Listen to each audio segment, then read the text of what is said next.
wasiirka qorsheynta iyo horumarinta caalamiga ee Somaliland Dr. Saad Cali Shire oo safar la sii qorsheeyay ku yimid dalka South Africa kaasi oo ka qayb qaatay laba shir oo ka dhacday magaalada Cape Town ee dalka Koonfur Afrika kadibna la kulmay jaaliyada Somaliland ee South Africa. wasiirka ayaa ka warbixiyay ujeedooyinka uu yimid dalkani isagoo sheegay inuu ka qayb qaatay shirada daba joog ah oo laga hadlayay qaabka sameynta tirakoobka taasi oo sheegay in Somaliland ay baahi weyn u qabto maadaama aan lahayn ayoodida tirakoob rasmi ah oo shacabka ku nool goobaha ay maamusho Somaliland. wasiirka ayaa warbixin dheer ka bixiyay horumarka iyo qorshaha Somaliland wuxuuna ku nuuxsaday talaabooyinka jaaliyada looga baahan yahay iyo sidii ay uga qayb qaadan lahayd horumarinta meelihii ay ka soo tageen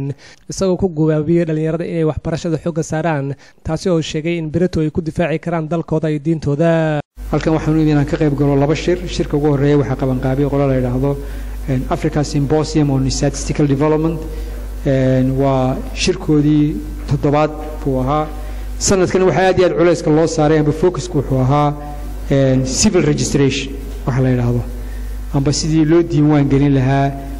dhalashada, dhimashada, guurka, furitaanka, waxyaabaha la xiriira. waxa kale oo runtii laga hadlay sidii loo sameyn lahaa census. 10 sanadoodba mar ayaa census la sameeyaa. marka shirkan wuxuu la xiriiray shir 2000 sanadkii 2000 la sameeyay oo markaa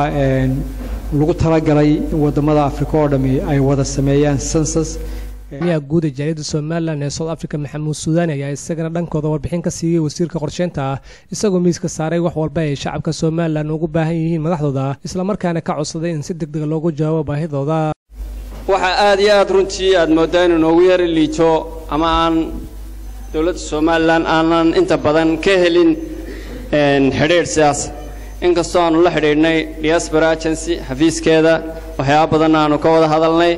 oo ay maaragtay u baahan tahay sidii maaragtay dadka iyo jaaliyada halkan joogtay iyo kuwa wadankii joogay runtii ay isugu xidhmaan. waxaan kaloo aanu xiriir la sameynay wasaaradda arrimaha dibadda ee Somaliland taasoo aan hore u jiri jirin oo ay noqotay markii ugu horeysay in la isku xidho jaaliyada iyo wasaaradda arrimaha dibadda ee Somaliland ama dawladda Somaliland ba si loo kala warqaato xaaladda jaaliyadu ku sugan tahay iyo xaaladda waddanka ku sugan yahay iyo waxa had iyo jeer macquul ah ee maaragtay la iska faa'iideysan karo. Professor Daayiro wax ka dhiga jaamacadda University of Western Cape Cabdiqaadir Xuseen Cali ayaa soo dhaweyn iyo hambalyo kadib ka hadlay laba arrimood oo ku saabsan aqoonta iyo baahida loo qabo isagoo aad ugu go'ay dadkii ka qayb qaatay xafladda inay waxbarashada xoogga saaraan. ugu dambeyn dadkii ka qayb qaatay xafladii soo dhaweynta iyo sokotinta wasiirka qorsheynta iyo horumarinta Somaliland oo aan wareysanay ayaa ii sheegay in aad ugu faraxsan yihiin inay arkaan guddi heer wasiir isla markaana ay ii sheegeen inay tahay markii ugu horeysay ee dalkani kula kulmaan madax ka socota Somaliland. Maxamed Muuse Nuur, Universal TV, South Africa.